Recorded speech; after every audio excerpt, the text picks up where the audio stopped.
बाद में किसी दिन और उसी जगह जाना था। घर पर तैयार होने में ही देरी हो गई। निकलते निकलते उसे यह एहसास हो गया कि ट्रेन मिलने वाली नहीं है, मैं लेट हो गया हूँ। फिर भी चलो देखो, और भागा भागा भागा भागा, लगा कि ट्रेन तो निकल गई होगी, और भागा भागा, लेट तो हो ही गया था। स्टेशन पर पहुंचते उसने लोगों से पूछा, क्यों, वो वाली ट्रेन निकल गई क्या? बोले नहीं, अभी 10 मिनट लेट है। 10 मिनट लेट है? हाँ, फिर तो बहुत अच्छा है। हम स्वयं लेट हो गए और फिर ट्रेन लेट हो जाए तो हमारे मन के अनुसार हो गया। हम समय पर पहुंच गए और ट्रेन लेट हो रही है तो मामला बिगड़ गया। इसीलिए प्रतिकूलता और अनुकूलता जो बनती है वह मात्र भावों की देन है। अगला सूत्र है, मंत्र ना ही अच्छा होता है और ना ही बुरा। मंत्र ना ही अच्छा होता है और ना ही बुरा। अच्छा बुरा तो अपना मन होता है, मंत्र अच्छा बुरा नहीं होता। मंत्र ना ही अच्छा होता है और ना ही बुरा होता है।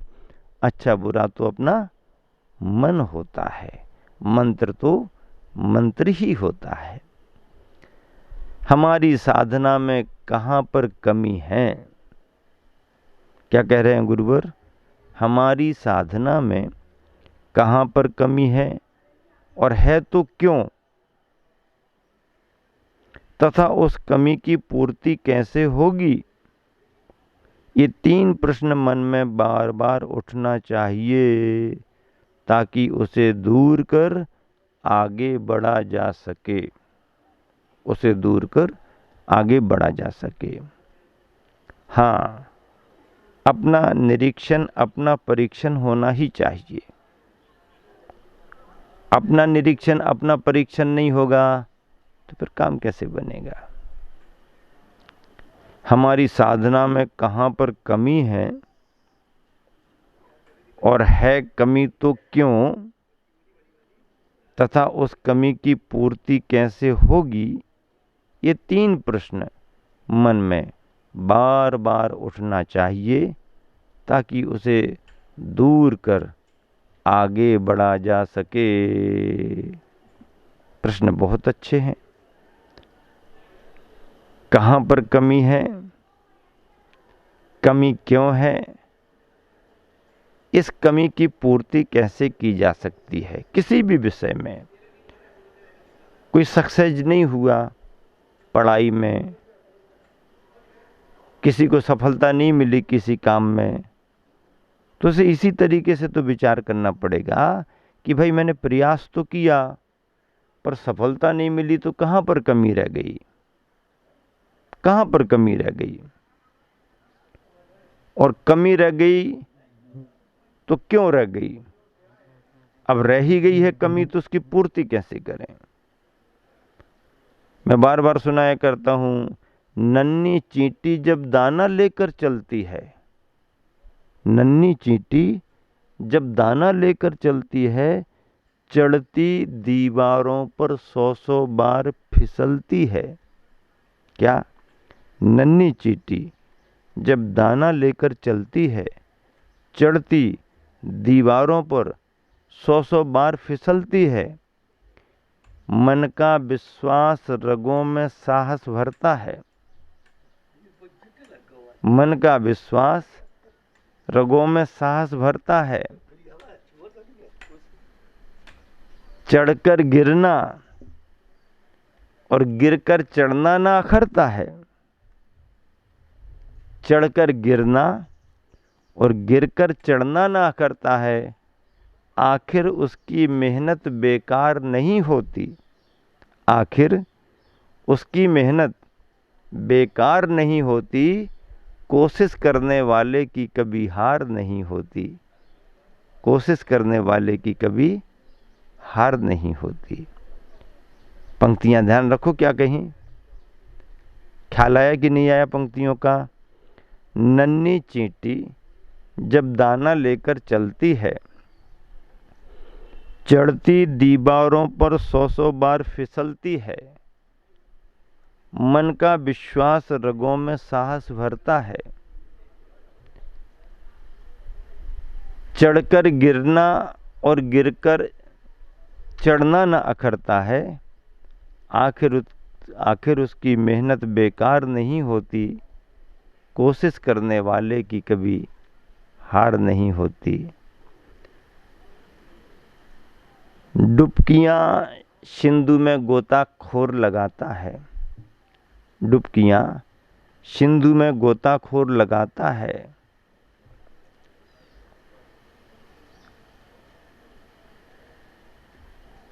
खाली मुट्ठी लौट बार बार वह आता है, मिलते न सहज ही मोती गहरे पानी में, मिलते न सहज ही मोती गहरे पानी में, बढ़ता दूना उत्साह इसी हैरानी में। आखिर उसकी मुट्ठी खाली हर बार नहीं होती, कोशिश करने वाले की कभी हार नहीं होती। गुरुवर भी यही सागर बूंद समय में कह रहे हैं कि साधक को निरंतर प्रयास करते रहना चाहिए। यदि आपका प्रयास सही दिशा में, सही समय पर, सही तरीके से किया जा रहा है तो प्रयास सफल होगा ही होगा, इसमें कोई संदेह नहीं है। विश्वास और दृढ़ता के साथ आगे बढ़ना जरूरी है। अगला बोध वाक्य है, जल के प्रतिकूल प्रवाह में भी कुशल नाविक जिस प्रकार नाव को पार लगा लेता है, जल के प्रतिकूल प्रवाह में भी कुशल नाविक जिस प्रकार नाव को पार लगा लेता है, उसी प्रकार प्रतिकूल अवसरों पर यदि साधक अपने आप को संभाल लेता है तो बहुत कुशल साधक माना जाता है। प्रतिकूलताओं में संभालना ही तो साधना है। अनुकूलता में तो क्या है? अनुकूलता में तो कोई भी भगवान का भजन कर सकता है, हालांकि अनुकूलता में भी भगवान का भजन सभी नहीं कर सकते। क्यों? क्योंकि संसार की रीति जानते हैं, दुख में सुमरन सब करे, सुख में करे न कोई। क्या? दुख में सुमरन सब करें, सुख में करे न कोई, और जो सुख में सुमरन करे तो दुख काहे होए। सुख के समय कौन कर पाता, सब भूल जाते हैं। अभी तो अच्छा है, जब परेशानी होगी तब देखेंगे। क्या कहते हैं लोग? अभी तो सब अच्छा है, जब परेशानी होगी तब देखेंगे। और जब परेशानी आती है, भगवान भगवान भगवान भगवान, हम विधान कर रहे हैं, हम पूजा कर रहे हैं, हम जाप कर रहे हैं, हम हवन कर रहे हैं, हम तीर्थों की वंदना कर रहे हैं। अरे जब भले चंगे थे तब क्यों नहीं किया है? यहाँ वहाँ दौड़ते रहे, यहाँ वहाँ घूमते रहे। अच्छे समय में तो संसार की भौतिकता की चकाचौंध में फंसे रहे, और जब परेशानी आ गई, संकट आ गया, पहाड़ टूटता दिखने लगा, भगवान बचाओ बचाओ बचाओ, अब बचाओ बचाओ। दुख में सुमरन सब करे, सुख में करे न कोई, जो सुख में सुमरन करे तो दुख काहे होए। काहे को दुख हो? सुख दुख तो कर्मों के आश्रित है। हमारा कर्म जिस रूप में उदय में आएगा, उस रूप में हमें फल मिलेगा।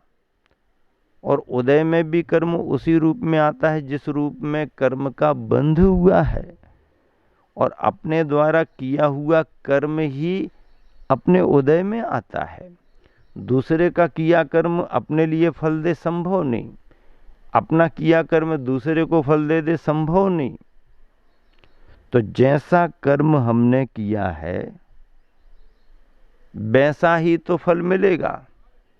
अब जे दमोह वाले यहाँ पर बैठे हैं शैलेश जी, हिनौती में खेती किसानी है। अब पूछो शैलेश से, क्यों शैलेश, आप यदि खेत में चना लगाओगे तो क्या निकलेगा? बोलो, चना निकलेगा। गेहूं बोओगे तो क्या निकलेगा? गेहूं। सोयाबीन डालोगे तो क्या निकलेगा? कभी ऐसा हुआ तुम्हारे खेतों में कि सोयाबीन डाला हो और चना निकल आए हो? अरे सोयाबीन डाला तो चना कैसे निकलेगा? अब राजा राम जी से पूछ लो, नन्नी देवरी वालों से, ये अपने खेतों में डलवाते होंगे। हैं, राजू जाओ ये ले जाओ बीज, डाल दो खेत में, करो बोनी कर दो, बोनी कर, बखन्नी पहले करो बोनी बाद में करो, इनको तो कहना है कराना। अब मान लीजिए उसने जा कर के सोयाबीन डाला, तब क्या निकलेगा? गेहूं आएंगे क्या? मूंग डालोगे तो उड़द आएगा क्या? नहीं, जो बीज बोया है वही आएगा।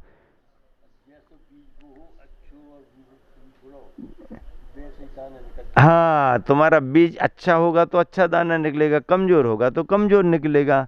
बीज जैसा होगा वैसी फसल आएगी। हमने तुमने जो कर्म किए हैं वो हमारे तुम्हारे कर्म अपने अपने अनुसार ही उदय में आकर के फल देंगे। और उन कर्मों के उदय में सुख दुखों में शांति समता का भाव रखना ही जीवन की साधना है। इस तीसरे खंड में गुरुवर आचार्य श्री कह रहे हैं कि जैसे जल का प्रवाह विपरीत हो और साधक को, नाविक को अपनी नाव आगे बढ़ानी है तो उसकी बड़ी परीक्षा होती है। जल के प्रवाह की तरफ नाव को ले जाना हो तो काम आसान होता है, लेकिन यदि प्रतिकूल प्रवाह में नाव को आगे बढ़ाना हो तो परीक्षा होती है। ऐसे ही साधक की अनुकूलताओं में तो सभी काम हो जाते हैं, लेकिन प्रतिकूलताओं में परिणामों को संभालना, अपने को संभालना, साम्य क्षमता का भाव बनाए रखना बहुत बड़ी बात है। गुरुवर संघ में, प्रवचनों में, कक्षाओं में अपनी ये पंक्तियां सुनाते थे। उस पथिक की क्या परीक्षा पथ में सूल न हो, उस पथिक की क्या परीक्षा पथ में सूल न हो, उस नाविक की क्या परीक्षा धारा प्रतिकूल न हो। नाविक की परीक्षा धारा के प्रतिकूल होने पर ही होती है। पथिक की परीक्षा पथ की प्रतिकूलताओं में ही होती है, और प्रतिकूलताओं में ही अपने आप को संभालना, अपने आप को आगे ले जाना, ये बहुत बड़ी बात है। पुण्य के उदय में समता रखना साधक की सबसे बड़ी परीक्षा है। पुण्य के उदय में, क्योंकि पुण्य के उदय में जब प्रशंसा मिल रही है और उस समय समता भाव रखे, ये भी एक बहुत बड़ी परीक्षा है। पुण्य के उदय में समता रखना साधक की सबसे बड़ी परीक्षा है। सबसे बड़ा साधक वही है जिसकी साधना गुरु आज्ञा से परोक्ष में भी निर्दोष और उत्साह सहित होती है। सबसे बड़ा साधक वही है जिसकी साधना गुरु आज्ञा से परोक्ष में भी निर्दोष और उत्साह सहित होती है। गुरु आज्ञा से एक बात, निर्दोष और उत्साह सहित होना कितनी बड़ी बात है, और वो भी परोक्ष में भी। सामने सामने तो कोई भी कर सकता है, पर परोक्ष में भी यदि कोई करे तो बहुत बड़ी बात मानी जाती है। वास्तविक सन्यासी तो वही है, क्या कह रहे हैं गुरुवर, कि वास्तविक सन्यासी तो वही है जिसके ममत्व की मृत्यु हो चुकी है। ममत्व, मोह ममता का भाव ममत्व कहलाता है। तो वास्तविक सन्यासी तो वही है जिसके ममत्व की मृत्यु हो चुकी है। जब पुरुष योगी बन जाता है, जब पुरुष योगी बन जाता है तो सभी उसके सहयोगी बन जाते हैं। जब पुरुष योगी बन जाता है तो सभी उसके सहयोगी बन जाते हैं। योगी बनने पर सभी सहयोगी बन जाते हैं। हाँ, योगी बन जाता है तो सभी उसके सहयोगी बन जाते हैं। यदि आप योगी बनोगे तो मन आपका सहयोगी बनेगा। यदि आप योगी बनोगे तो मन आपका सहयोगी बनेगा, और यदि आप भोगी बनोगे तो मन आपको रोगी बना देगा। मन आपको रोगी बना देगा। योगी बनोगे तो मन सहयोगी बन जाएगा, और योगी नहीं बन पाए, भोगी बने, तो मन आपको रोगी बना देगा। प्रथम हटे छिलका तभी लाली हटती भ्रात। हे भ्रात, हे भाई सुनो, प्रथम हटे छिलका तभी लाली हटती भ्रात। पाक कार्य फिर सफल हो, लो तब मुख में भात। पाक कार्य फिर सफल हो, भोजन पक जाएगा, चावल पक जाएंगे, और फिर जब चावल पक जाएंगे तो भात खाने को आपके लिए मिल जाएगा। फिर लो तो मुख में भात। और यदि छिलका नहीं हटा तो ललामी दूर होने वाली नहीं।